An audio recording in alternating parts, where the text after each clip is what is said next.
नमस्कार, news bulletin साथ हूं दीक्षिता। नजर करें महत्वपूर्ण समाचार तरफ तो સવર્ણોને મોદી સરકારની 10% આર્થિક અનામત આપવાનું બિલ લોકસભામાં બહુમતી સાથે પસાર કરાયું છે। તો સાથે જ પહેલા મોદી કેબિનેટે બિલને મંજૂર કર્યું હતું અને સંશોધન માટે લોકસભામાં પસાર કરાયું હતું। બિલના વિરોધમાં 3 મત પડ્યા હતા। હવે આજે બિલ રાજ્યસભામાં પસાર કરવામાં આવશે અને રાજ્યસભામાં સરકારની અગ્નિ પરીક્ષા છે। તો જે રીતે લોકસભામાં ગઈકાલે બિલ પસાર થયું, આજે રાજ્યસભામાં મોદી સરકારની અગ્નિ પરીક્ષા। તો આજે રાજ્યસભામાં સરકાર આ બિલને રજૂ કરશે, પરંતુ કહી શકાય કે એનડીએના 92 સાંસદો, કોંગ્રેસના 52 સાંસદો એટલે કે કુલ 162 સાંસદો કે જેમની મંજૂરી જોઈએ છે, મહોર લાગશે અને ત્યારબાદ આ બિલ પસાર થશે। આજે રાજ્યસભામાં મોદી સરકારની અગ્નિ પરીક્ષા।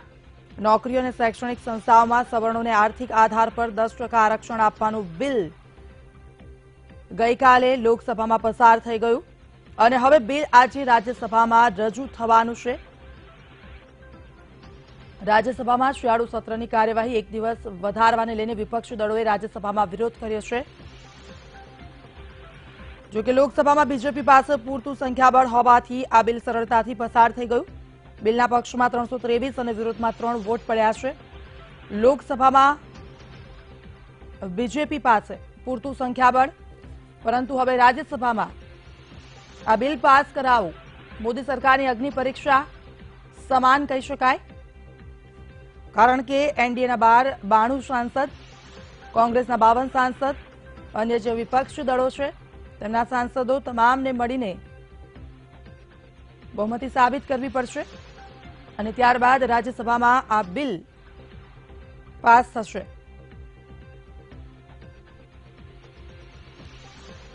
તો લોકસભામાં સરકાર પાસે પૂરતું સંખ્યાબળ હતું અને તેને કારણે લોકસભામાં આ બિલ પાસ થઈ ગયું।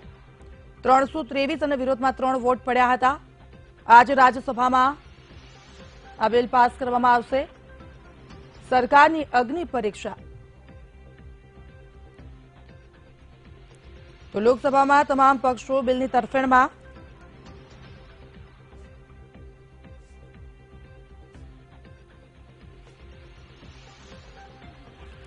ભાજપ અને કોંગ્રેસ આ જ બાબતને લઈને વિપક્ષી દળોએ સાથ આપ્યો। તમામ લોકોએ આ બિલમાં સંમતિ દર્શાવી। સવર્ણોને 10% અનામતની વાતને લઈને આ બિલ લોકસભામાં ખૂબ જ સરળતાથી પાસ થઈ ગયું। લોકસભામાં તમામ પક્ષો સરળતાથી તરફેણમાં આવ્યા, પરંતુ હવે રાજ્યસભામાં મોદી સરકારની અગ્નિ પરીક્ષા। વધુ વિગતે વાત કરવા સંવાદદાતા નરેન્દ્ર આપણી સાથે લાઈવ જોડાઈ ગયા છે। નરેન્દ્ર, ગઈકાલે લોકસભામાં ખૂબ જ સરળતાથી આ બિલ પાસ થઈ ગયું। આજે જોવાનું રહેશે કે કોંગ્રેસ એટલે કે વિપક્ષી દળો કેટલા સરકારની તરફેણમાં રહેશે। તો સવર્ણ અનામતનું રાજકીય સમીકરણ 14 રાજ્યોમાં લોકસભાની 341 સીટો, 341 માંથી લગભગ 180 સીટો પર સવર્ણ વોટરો નિર્ણાયક છે। એટલે કે મોદી સરકારનો આ માસ્ટર સ્ટ્રોક તો કહી શકાય। સાથે સાથે સવર્ણોને તો લાભ મળશે જ, બમણો લાભ મોદી સરકારને 2019માં પણ જોવા મળશે। હિમાલય પ્રદેશની 4 સીટ પર સવર્ણ વોટરની નિમણૂક। મતોનું જે રીતે ગણિત સામે આવી રહ્યું છે, રાજકીય સમીકરણ સાથે તેને જોવામાં આવી રહ્યું છે, કારણ કે 4 વર્ષ અને 9 મહિના વીત્યા બાદ મોદી સરકારને એ અંદાજો આવ્યો કે સવર્ણોને પણ ક્યાંક ને ક્યાંક તેમાં પણ એક ગરીબ વર્ગ છે અને તેમને પણ અનામતની જરૂર છે અને આખરે આ બિલની ઘોષણા કરવામાં આવી। લોકસભામાં તમામ વિપક્ષી દળોએ આ બિલને સમર્થન આપ્યું। તરફેણમાં ફેસલો આવ્યો અને ગઈકાલે રાત્રે લોકસભામાં રાત્રે 10 સાડા 10ની આસપાસ 323 પક્ષમાં અને વિરોધમાં 3 વોટ પડ્યા હતા। વોટિંગની શરૂઆત થઈ હતી। 124th amendment bill 2019 as passed by Lok Sabha and the amendment moved thereto are now open for discussion.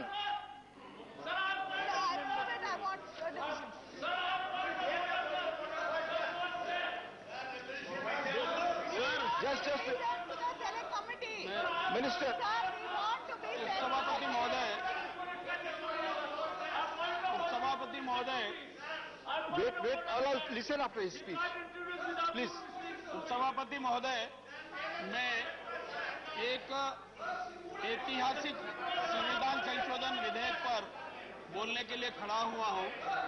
इस विधेयक को कल लोकसभा ने भारी बहुमत से पारित किया है और इस बिल को पारित करने की महती आवश्यकता है। आप और हम सब इस बात को जानते हैं कि भारत के संविधान में जो वर्तमान व्यवस्था है वो आर्थिक आधार पर आरक्षण देने का प्रावधान नहीं करती है। इस कारण से सामान्य वर्ग के बहुत सारे ऐसे गरीब तबके के लोगों को सरकार की सेवा રાજ્યસભામાં આજે સવર્ણનું બિલ પાસ કરવામાં આવશે। અનામતનું 10% અનામત આપવાનું બિલ પસાર કરવામાં આવશે। મોદી સરકારની અગ્નિ પરીક્ષા કહી શકાય। વધુ વિગતે વાત કરવા સંવાદદાતા નરેન્દ્ર આપણી સાથે લાઈવ જોડાઈ ગયા છે। નરેન્દ્ર, ગઈકાલે લોકસભામાં તો બિલ પાસ થઈ ગયું, પરંતુ શું આજે સરકાર સાથે વિપક્ષી દળો પણ એટલી જ તરફેણ કરશે? શું વિગતો?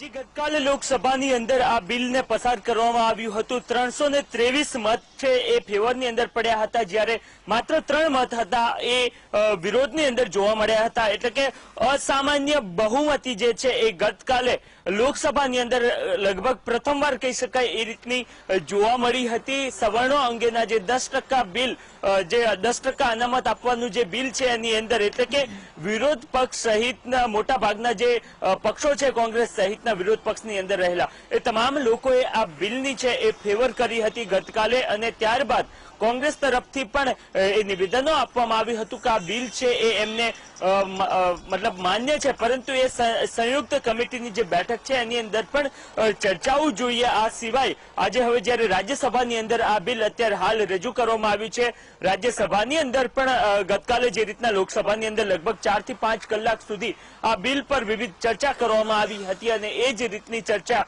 હવે થોડી જ વારની અંદર જ્યારે બિલ ઓલરેડી પસાર થઈ ચૂક્યું છે ત્યારે રાજ્યસભામાં પણ આ બિલની અત્યારે હાલ ચર્ચા કરવામાં આવશે કે આખરે બિલને લઈને તમામ પક્ષો શું માની રહ્યા છે। જો રાજ્યસભાની સ્થિતિની વાત કરવામાં આવે તો ભારતીય જનતા પાર્ટી અને એનડીએના જે ઘટક દળો છે એમની પાસે રાજ્યસભાની અંદર બહુમતી નથી। જરૂરથી લોકસભાની અંદર એમની પાસે બહુમતી છે, પરંતુ રાજ્યસભાની અંદર એમની પાસે બહુમતી નથી। એવા સમયે તમામ, ચાહે કોંગ્રેસ હોય અથવા તો અન્ય જે પક્ષો છે, એમનું સમર્થન આ બિલને મળવું ખૂબ જરૂરી છે। જે પ્રકારે ગતકાલે લોકસભાની અંદર તમામ લોકોએ, મોટા ભાગના મહદઅંશે પક્ષોએ એમને સમર્થન બિલને આપ્યું હતું, ત્યારે રાજ્યસભાની અંદર પણ સમર્થન પ્રાપ્ત થઈ શકે એ શક્યતાઓ જોવામાં આવી રહી છે। પરંતુ જે સૌથી મહત્વનું છે કે આખરે આ બિલનો જે ખરા અર્થમાં સવર્ણોને 10% લાભ મળવો જોઈએ એ ક્યારથી મળતો થશે? કારણ કે વિરોધ પક્ષ દ્વારા પણ આ તમામ બાબતો પર ચર્ચા કરવામાં આવી હતી કે આખરે મોદી સરકારને જ્યારે 100 કરતા પણ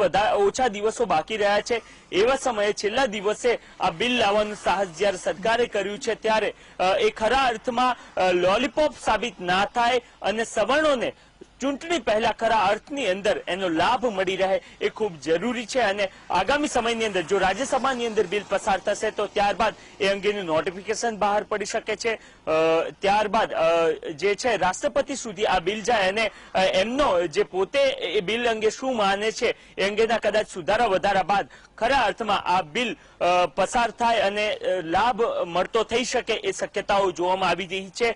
જરૂરથી આ બિલને એક પોલિટિકલ સ્ટન્ટ અથવા તો રાજકીય બાબતોને ધ્યાનમાં રાખીને બિલ લાવવામાં આવ્યું હોવાની ચર્ચાઓ અનેક વાર થઈ ચૂકી છે। કારણ કે પરમ દિવસે સંસદીય બોર્ડની જે એમની બેઠક હતી એની અંદર પહેલા આની ચર્ચા થઈ અને ત્યારબાદ સમગ્ર મામલો સામે આવ્યો હતો। જરૂરથી એ તમામ મુદ્દાઓ ચર્ચાઈ રહ્યા છે અને એ જ પ્રશ્ન થઈ રહ્યો છે કે શું માર્ચ મહિના પહેલા સવર્ણોને 10% અનામત, ચાહે નોકરીઓ હોય કે શિક્ષણ હોય, એની અંદર આ બિલ પસાર થયા બાદ મળશે કે કેમ? કારણ કે ત્યારબાદ તો લોકસભાની ચૂંટણી આવનાર છે અને આગામી સરકાર, કારણ કે આજે છેલ્લો દિવસ છે રાજ્યસભાનો, લોકસભાનો છેલ્લો દિવસ ગતકાલે જ પૂરો થઈ ગયો, રાજ્યસભાના સત્રનો આજે છેલ્લો દિવસ છે, ત્યારે શું ચર્ચા થશે? નોટિફિકેશન ક્યારે બહાર પડશે? ગેઝેટ ક્યારે આવશે? કમિટી ક્યારે બનશે? સહિતના અનેક પ્રશ્નો છે, પરંતુ સરકાર આ બાબતે મક્કમ છે કે આનો લાભ જલ્દીથી જલ્દી સવર્ણ વર્ગોને મળી રહે।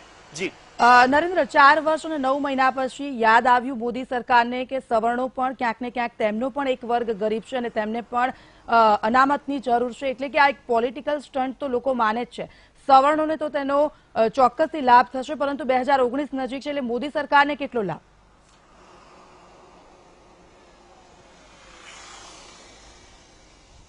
જી જરૂરથી જ્યારે બિલ સંસદીય બોર્ડની અંદર જ્યારે એમની જે સંસદીય સમિતિ છે એની અંદર લાવવામાં આવ્યું હતું, ત્યારબાદ તરત જ તમામ વિરોધ પક્ષ દ્વારા આ બાબતે એ જ જણાવવામાં આવતું હતું કે આ બાબત છે, આ બિલ પસાર કરવું એવું કોંગ્રેસ છેલ્લા ઘણા વર્ષોથી કહી રહી છે. 2014નો કોંગ્રેસનું જે મેનિફેસ્ટો હતો એની અંદર પણ એમણે નોંધ કરી હતી કે જો એમની સરકાર 2014 બાદ ફરીથી ચૂંટાશે તો તેઓ સવર્ણોને 20% અનામત આપવા માંગે છે. તો સામે પક્ષે ભારતીય જનતા પાર્ટી એ 20%ની બદલે 10% સવર્ણોને અનામત આપતું બિલ લઈને આવી છે. ત્યારે અને એ પણ જયારે છેલ્લો દિવસ બાકી હોય એવા સમયે લઈને આવી છે, ત્યારે જરૂરથી આ બાબતને લઈને કોંગ્રેસ વારંવાર વિરોધ કરતું આવ્યું છે અને તેઓ જે એમનો ઈરાદો છે એના પર શંકા કરી રહી છે, કારણ કે અત્યાર સુધી શા માટે નહીં અને હવે ચૂંટણી આવી છે ત્યારે બિલકુલ આભાર નરેન્દ્ર સમગ્ર વિગત બદલ. તો રાજ્યસભામાં આજે આ બિલ પસાર થઈ રહ્યું છે. संविधान के अनुच्छेद 15 में खंड 5 के पश्चात निम्नलिखित खंड अंतर स्थापित किया जाएगा, अर्थात 6 इस अनुच्छेद या अनुच्छेद 19 के खंड 1 के उपखंड 6 या अनुच्छेद 29 के खंड 2 की कोई बात राज्य को खंड 4 और खंड 5 में उल्लिखित वर्गों से भिन्न नागरिकों के आर्थिक रूप से दुर्बल किन्हीं वर्गों की उन्नति के लिए कोई भी विशेष उपबंध करने से निवारित नहीं करेगी और खंड 4 और खंड 5 में उल्लिखित वर्गों से भिन्न नागरिकों के आर्थिक रूप से दुर्बल किन्हीं वर्गों की उन्नति के लिए कोई भी विशेष उपबंध करने से वहां निवारित नहीं करेगी, जहां तक ऐसे उपबंध ऐसी शैक्षणिक संस्थाओं में जिसके अंतर्गत अनुच्छेद 30 मैं आग्रह करता हूँ अपनी जगह जाए और ये बहस होने दें। ये महत्वपूर्ण बिल है, पूरा देश देख रहा है। शैक्षणिक संस्थाएं भी है, चाहे वे राज्य द्वारा सहायता पाने वाली है या सहायता नहीं पाने वाली है,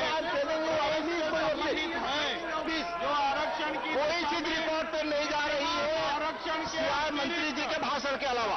प्रत्येक प्रवर्ग में कुल स्थानों के अधिकतम 10% के अध्ययन होगा और इस संबंध में एक स्पष्टीकरण दिया गया है।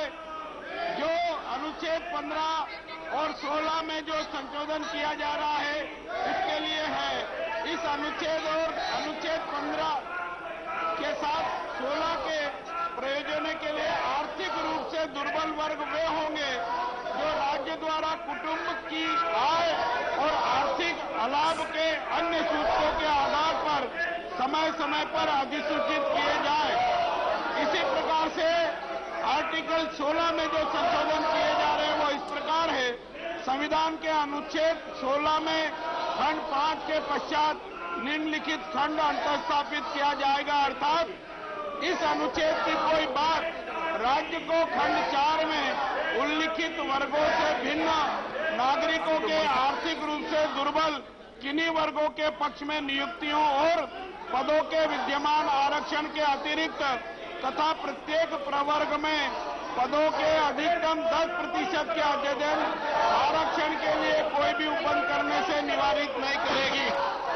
सभापति महोदय, ये संशोधन होने के बाद भारत सरकार को और राज्य की सरकारों को आर्थिक आधार पर कमजोर वर्ग के लोगों को शैक्षणिक संस्थाओं में 10% आरक्षण और सरकारी सेवाओं में 10% आरक्षण देने के प्रावधान करने के अधिकार होंगे। आज के इस संशोधन के पहले भारत के संविधान में इस प्रकार का कोई प्रावधान नहीं होने के कारण अभी तक इन वर्ग के लोगों को लाभ नहीं मिल पाता था और लंबे समय से ये मांग की जा रही थी। नरेंद्र मोदी जी के नेतृत्व में भारत सरकार ने ये ऐतिहासिक निर्णय लिया है और आज मैं सदन के सामने ये संशोधन विधेयक प्रस्तुत कर रहा हूं। हमको मालूम है कि इसके पहले भी कई सरकारों ने समय समय पर आरक्षण के प्रतिशत में वृद्धि करने का निर्णय लिया, पर उच्चतम न्यायालय ने उसको अस्वीकार किया था। और वो अस्वीकार करने का प्रमुख कारण ये था कि भारत के संविधान में इस प्रकार का कोई प्रावधान नहीं था। इस कारण से 50% की जो सीलिंग लगी थी उसको। आप मिस्त्री जी कुछ पॉइंट ऑफ ऑर्डर पे है प्लीज। ये सब लोग गुजरे, आप अनुशासन में रहेंगे तभी मैं सुन सकता हूँ। इंट्रोडक्शन स्टेज आया है, आप बोले पॉइंट ऑफ ऑर्डर पे हैं। इंट्रोडक्शन स्टेज आया है, point of order point of order रखिए।